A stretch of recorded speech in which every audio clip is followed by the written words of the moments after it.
Langkah maju yang dilakukan oleh Presiden Joko Widodo untuk membangun dan memperbaiki infrastruktur di tanah air bukan hanya sukses dari proses perencanaan, tetapi juga aspek penting yang dimulai dari proses pembiayaan.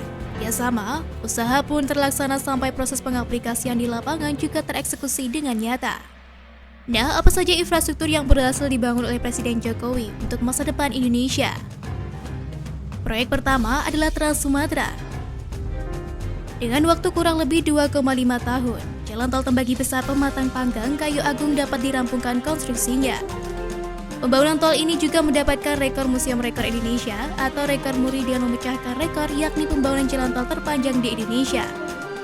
Jalan tol ini memiliki peran penting dalam meningkatkan konektivitas antar Provinsi Lampung dan Provinsi Sumatera Selatan.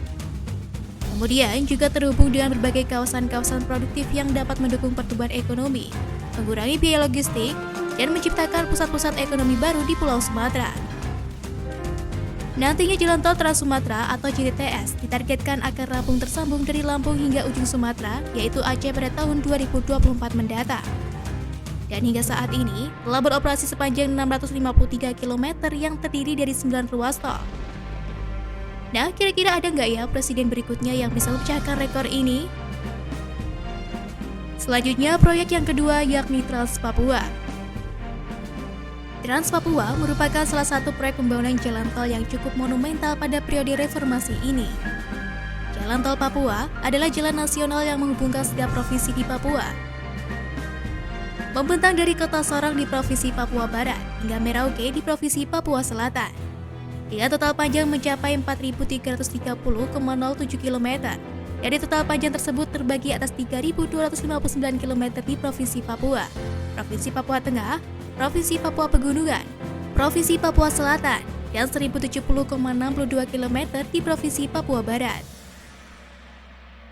Jalan Trans Papua memiliki arti penting sebagai infrastruktur penghubung antara daerah-daerah di kedua provinsi tersebut, termasuk daerah yang terisolasi. Sebagai perbandingan, betapa panjang Trans Papua ini jika dibandingkan dengan Surabaya Jakarta. Jalan Trans Papua memiliki panjang 4 kali lipat lebih jarak antara Surabaya hingga Jakarta yang tercatat mencapai sekitar 800 km. Dilansir dari situs setkap.go.id, mengungkapkan hingga September 2021, pembangunan Jalan Trans Papua telah tembus sepanjang 3.446 km. Dari 3.446 km tersebut, sepanjang 1.733 km telah teraspal, dan 1.712 km sisanya belum teraspal. Jalan Trans Papua dibangun bertujuan untuk meningkatkan kesejahteraan masyarakat Papua dengan meningkatkan akses serta konektivitas antar wilayah sehingga dapat membuka daerah-daerah yang terisolasi. Proyek berikutnya yang ketiga adalah smelter single line terbesar di dunia. Presiden Joko Widodo pada Selasa 12 Oktober 2021 lalu telah menyaksikan groundbreaking pembangunan smelter tembaga PT Freeport Indonesia di kawasan ekonomi khusus atau JIPE Gresik, Jawa Timur. Atas pembangunan ini, Jokowi mengungkapkan rasa bangganya karena smelter ini disebut-sebut smelter single line terbesar di dunia. Smelter PT Freeport Indonesia dibangun di atas luas lahan 100 hektar yang dapat mengolah 1,7 ton konsentrat tembaga menjadi 600.000 ton katoda tembaga per tahun, di mana 98% karyawannya adalah putra-putri terbaik bangsa yang berasal dari berbagai suku dan daerah baik dari Papua dan daerah lainnya di Indonesia. Jokowi mengaku tak bisa membayangkan saat pabrik ini rampung. Smelter ini diproyeksikan bakal memproduksi emas rata-rata 35 ton per tahun dengan nilai transaksi yang dihasilkan sebesar Rp30 per tahun. Selama proses konstruksi diperkirakan bakal menyerap tenaga kerja sampai dengan 40.000 tenaga kerja. Pendapatan yang diperoleh dari smelter tembaga ini mencapai 5,4 miliar US dollar atau sekitar 77 triliun rupiah. Yang selanjutnya adalah pembangunan kereta api Sulawesi. Wacana pembangunan jalur kereta api di Sulawesi ternyata sudah pernah dilakukan jauh sebelumnya. Diketahui bahwa studi kelayakan jalur kereta apian oleh swasta sudah dimulai sejak 1915 dan pada 2001 wacana pembangunan jalur kereta api ini kembali ke permukaan. Kemudian di tahun 2003, pemerintah mulai menyelenggarakan studi kelayakan jalur kereta api di lintas Manado, Bitung, dan Makassar hingga Parepare.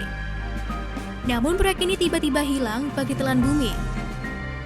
Hingga akhirnya pada pemerintahan Presiden Joko Widodo pada 12 Agustus 2014 ini melakukan groundbreaking. Dan dan pada Oktober 2022 resmi, rel sepanjang 71 km dibuka bertahap atau uji coba pengoperasian terbatas. Kemudian ada fakta menarik lainnya dari jalur kereta api di Sulawesi ini, yakni mempunyai lebar sekitar 1435 mm, maka kecepatan maksimal kereta Trans Sulawesi mencapai 200 km per jam. Adapun di Jawa menggunakan rel selebar 1067 mm, sehingga kecepatan tertingginya hanya 120 km per jam. Rel kereta Trans Sulawesi juga mampu menahan beban ganda yang lebih berat dengan kapasitas angkut yang lebih besar. Jika di Pulau Jawa hanya bisa menahan beban 18 ton, maka rel Trans Sulawesi mampu menahan beban hingga 25 ton. Ikuti dari laman setnek.go.id, dalam rencana pembangunan Trans Sulawesi tersebut, ruas pertama kali ditargetkan rampung ialah Makassar Parepare sepanjang 145 km pada tahun 2018 kemarin. Nah, itulah beberapa proyek yang sedang digencarkan oleh Jokowi saat ini.